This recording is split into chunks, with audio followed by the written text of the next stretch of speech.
For some weird reason, I started watching the TV show How I Met Your Mother, which I'm not a big TV guy, but for whatever reason, this adheres to my life right now for a good little outlet. And one of the episodes I was watching is Ted, the main character. He actually got left at the altar, and he had an opportunity to go approach the woman that did this to him. And he was about to go do it, and he was about to go ream her, even did like a little dream projection that he was going to go just yell at her and tell her how bad of a mistake she made. But instead, what he actually did is he was about to go talk to her, and then he realized that she was with another man that made her happy, and he just decided to let it go. So I've been reading this book, and it's been speaking volumes to me, and I wanted to share my 3 biggest breakthroughs from this book and how it can apply to your life and just the major components. And that's what I do here on this YouTube channel, is I make videos that really dive deep into these books and other concepts so that you can actually go out there and apply it and experience the benefits that come with it, rather than just reading a book to say that you read a book. What's up, guys? My name is Nico Rapklis. So glad to have you here. We're on a mission to helping over 20,000 people become magnetic manifestors. So if you're down with that mission, go and subscribe to the YouTube channel. We're on a mission to create 90 videos in 90 days. And we also have a Skool Community that I'll tell you about here in a second. So let's dive into these 3 life-changing principles from the book Letting Go by David Hawkins. So before I dive into these 3 core principles that have drastically changed my life, and I'm about halfway through this book I've read this book before, and if you guys want me to make a part 2, obviously let me know. I'll make more of a part 2 around the second half of this book. But it was so good. There were so many profound realizations in the first half. I knew I wanted to share this with you. But the reason I brought this up, and the reason I even found this book initially, is there was a period of time when I had started dating a girl that's I really was so into, right? For the first time in my life, I feel like I wasn't settling for the women that I was going after. And for this particular woman, I was very physically attracted to, as well as emotionally attracted to, in a lot of different ways. And, she's very successful, and, a lot of guys in my area had even pursued her, and it hadn't worked out for them. And for me to be in this relationship with her, it almost felt like this achievement, this accomplishment that was so amazing, right? Because I achieved this, and I didn't settle like I had in the past. And it was interesting because I remember distinctly these feelings started coming up after we had been dating, and it just felt like this tightness and this anxiety that came up, and I didn't even know how to quite explain it. It was like I got everything I've ever wanted, and still something was feeling weird. And I didn't know how to quite explain it, so I started researching this stuff. I found some YouTube videos that were explaining this book, and it really spoke to me. And so the line I want to read to you guys here real quick says, "God, grant me the serenity to accept the things I cannot change, the courage to change the things I can, and the wisdom to know the difference." And I think that line just encompasses this book incredibly well, and it's one of my favorite lines of the book. And I'm going to dive deep into these three things that have been drastic for me in this book. But that really just encompasses everything within this book and helps you understand, let go of the things that are not serving you, that you cannot change, but then have the courage to actually change the things that are changeable, and just have the discernment to know which one is which. And again, that's what I got from this book. That's what's so profound. So if you can continue to cultivate that discernment of, is this something I can change, or is it something I need to let go of? And the more that you can let go, the more freedom that you have within your life.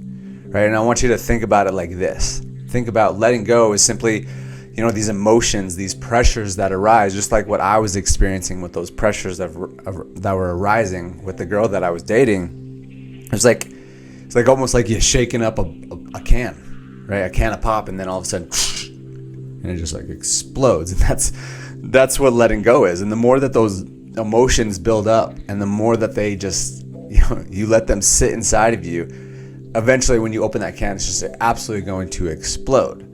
So wouldn't you rather just continually let go of those emotions instead of like having this massive explosion? Just let it go out seamlessly as they come up. And I feel like that's really what's speaking to me with this book. So that's just like a really cool metaphor that I like drawing with what is entailed inside of this book. So just continue to let go and let that pressure dissolve.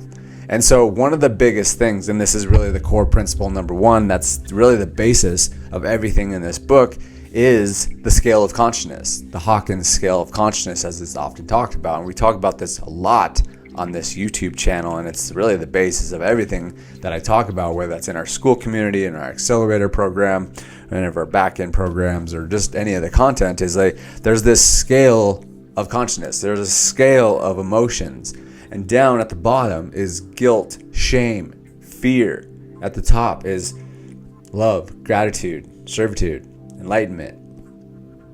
And that's obviously where we want to be, because I talk about that a lot, especially in terms of the world of manifesting. If you really want to attract the things that you desire, you want to get on the same frequency as those things. So if you want more love in your life, you get on the frequency of love so that you can attract love in. If you want to get on the frequency of abundance, you get on the frequency of abundance and you attract abundance in. So it's like, how do we continue to raise our frequency? How do we continue to elevate ourselves within that scale instead of being down at the bottom? Because here's the thing, is that the more you stay at the bottom, the guilt, the fear, the shame, you stay down there, because it's a perpetuating cycle no matter what. Like you can either spiral up or spiral down is what I always say. So if you get stuck in those guilt, shame, fear, how do you actually get out of that? And I'm going to explain, that's going to be part number 2 of how do you actually get out of those dense lower emotions, and then how do you stay out of those emotions and keep spiraling up, as I've mentioned. Well, one of the things is that something that I absolutely love, and this is a concept that I really adhere people to conceptualize, is the whole concept of set points. And so understand that it's not about going from guilt, shame, fear, all the way to the top where you're just thriving, right? It's about set points, which is all about raising a little bit further, right? That's what I often ask a lot of my clients is like, what are you, like when we get on our calls, what are you feeling? Like, how are you feeling scale 1 to 10 right now? They say 6. Okay, our goal now is to get to a 7 by the end of this call. Okay, that's the goal. All right, so feel a little bit better. Okay, that's just like a main principle, main concept. But I want to talk about specifically within the scale of consciousness, how do you actually bump up and go up to more so the courage, the acceptance, because those are 2 really critical points of courage and acceptance. And the more that you can embody those type of emotions, the quicker that you can get out of that guilt, shame, fear. So I always talk about this in terms of really how to raise your frequency and get out of those dense emotions is courage. Courage is one of the most powerful ways to get out of those dense emotions. Why? Well, I'll just take another example from my past. Is there was a period of time when I just felt like stifled socially, and specifically going and talking with people, just pushing my comfort zone in that way of going approaching people that I wanted to talk to, that people that I found interesting, women that I found attractive. I wanted to go and talk to them and push my comfort zone so that I could just feel more expansive, feel more freed up. Because I feel for a long time I wouldn't do that, and then it would just put this pressure on me, and I just wouldn't feel like I was operating my best self. Right? So I made a commitment, I made a vow that I was going to make a point to approach at least 2 people a week. And so that was courageous for me at that period of time, where like I wanted to, but I still like having this hesitancy to. And because of the fact that I made that commitment for 90 days to at least 2 people a week, and I did it, right? And there was times when it was scary and I didn't want to do it, and there was other times it was a little bit easier. But there's even times when it was really intense. Like somehow I don't even end up at clubs like at all anymore. But somehow I was in a club, and it was like it was in the early evening, and somehow we got on this line. I think I brought it up and said, hey, you need to go propose to that bottle girl. Because And then someone was like, no, I'm not doing it. You do it. And they turned it back on me. And I was like, okay. And I did it. And I went and did it. It was absolutely ridiculous, right? But I got on a knee and I was like, I'm sorry, baby. Like, I was drunk. It was dark. I thought it was you. Like, just making a complete joke out of it. Basically saying that making a joke that I cheated on her with her sister, whatever. I don't even remember what the exact details were. But point being is that I was so nervous to go do that. I was so nervous. But what happened is I was in that fear, and I could have stayed in that fear and not gone on an approach and did the whole bit, right? And it was nerve-wracking. My hands were shaking. And I got on knee. This woman was gorgeous. And I just saying all this ridiculous stuff, and then they started laughing. I started laughing. We have a little bit of a conversation after the fact. I go back to my friends, and I just realized in that moment of how proud I was of myself and how much I blasted past that fear because I stepped into courage, and that elevated my frequency significantly, just for the simple fact that I was in that essentially fear. And then boom, immediately stepped into courage, and it boosted me up. And everything above courage is life-giving. Everything below courage is life-taking, life-sucking, right? So that's really a powerful point of the scale of consciousness, is you want to step into courage. So whatever it is that you're nervous to do, a question that I often like asking is, what are you scared of, and when are you going to face it? And so whether that's going and proposing to the bottle girl, or whether that's starting the business, whether that's starting to market your business and really put yourself out there and put content out there, whatever it is that is holding this fear on you, is how do you step into that on a consistent basis? And it's always going to be something, right? There's new levels, new devils.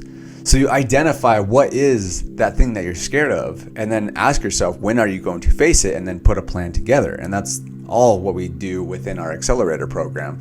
So if you want more information about that, obviously just put a comment down below, or join our Skool Community, which I'll tell you how you can join in here in a second. That is a free community as it stands. We'll probably charge for it here in the future. But I want to get to the next point of letting go. And one of the biggest things that I also got from this book is, where does these negative thoughts and negative beliefs really come from, and how do you step out of these negative thoughts and these negative beliefs? Well, here's the thing, is that the only way that you can continue to maintain and attract and pull these in and embody these negative thoughts and negative beliefs is that if you actually identify with it. And what does that actually mean? How do you identify with a negative thought or a negative belief? Well, basically, you just believe that it applies to you. And so one of the metaphors that they give in this book is that, the metaphor that I pulled from it more so, not even necessarily the one in the book, I'm kind of paraphrasing at this point, but is let's say you have a coaching business, and let's say somebody comes up and tells you hey, coaching's really tough right now. There's a lot of competition. It's a saturated market. There's a lot of coaches. There's a lot of things going on. You have to be better. You have to be the marketplace is just tougher to market into. There's so much competition. Ads are not converting as well. All that stuff around a coaching, if you wanted to become a coach. And, if you are taking that in and saying, wow, yeah, it is tough. There's a lot of competition. You identify with that, meaning you believe that applies to you, then that thought and that belief will take hold of you, and it'll hold you down, and you will adhere to that because you believe that is true, right? So the immediate flip, the immediate switch, what you can do is just simply say, well, that doesn't apply to me, right? And that's basically saying that I don't identify with that. And so you could literally say that. And that was such a download that came to me when I read that in this book, is that I said, well, cool. I mean, that might be the case for some people, but that doesn't apply to me, right? That just simply doesn't apply to me. I choose to not look at that stuff, and I choose to focus on the things that are actually going to help me, right? I choose to focus on the fact that the coaching industry is absolutely booming right now, and it's growing year after year after year, and it's just continuing to ramp up and get bigger and better. And I also say, like, well, that applies to people that are not the best coaches on the planet. And I'm committed to being the best coach on the planet. I'm committed to sharpening my skill every day, sharpen my communication skills, sharpen my ability to have stronger intuition, developing a stronger base with God in my faith. And because of that, I'm just sourcing from him and downloading things, and I can just disperse it out to the people that want to follow and adhere to me, whether that's people that are watching my YouTube videos or people that are listening in on our Thursday night calls inside of our Skool Community. Or it's people in clients in our accelerator program, or Vision Espresso clients, or whatever it is. Like, that's what I choose. I choose to become the best version of myself. I choose to constantly become the best version of myself. I constantly focus on things that are serving me and helping me, and are adhering to beliefs and thoughts that are going to serve me and help me in my coaching business and allow me to truly impact and help people. So those are kind of the big core concepts that I wanted to share that I got from this book, Letting Go by David Hawkins. Really strongly recommend this book. I always recommend using dollar bills as bookmarks. And then I also strongly recommend listening to the audiobook. Listen to the audiobook at the same time you're reading the physical book. And that's really, really profound. And then I also recommend is that after you learn some of this stuff, teach it. Just like what I'm doing. Like, this has been one of the most profound experiences of my life, is not only reading these books, but then I make videos around these books because I'm teaching. And I used to just send voice notes to friends and family about these books. So you can teach in all different ways, but the more that you're able to teach it, the more it's solidified you actually realize it. Because the more, like me just making this YouTube video is helping me ingrain this stuff deeper and deeper. So I strongly recommend that you take that approach. And then again, as mentioned earlier and throughout this video, I was talking about our Skool Community. It's called Magnetic Manifesting. It's filled with over 500 people now. It's grown past 500 people in 6 weeks-ish.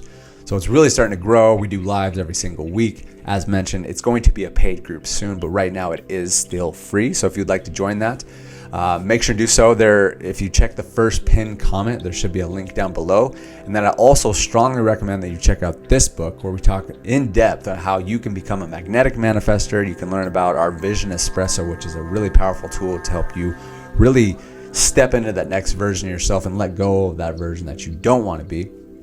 And that's what our mission here is on this YouTube channel. So if you really want to elevate yourself and become that magnetic manifester and pull things in, detract things away from you that are not meant for you, jump on the train, subscribe to the channel, check out this YouTube video, and we'll see you inside the Skool Community. Bye-bye.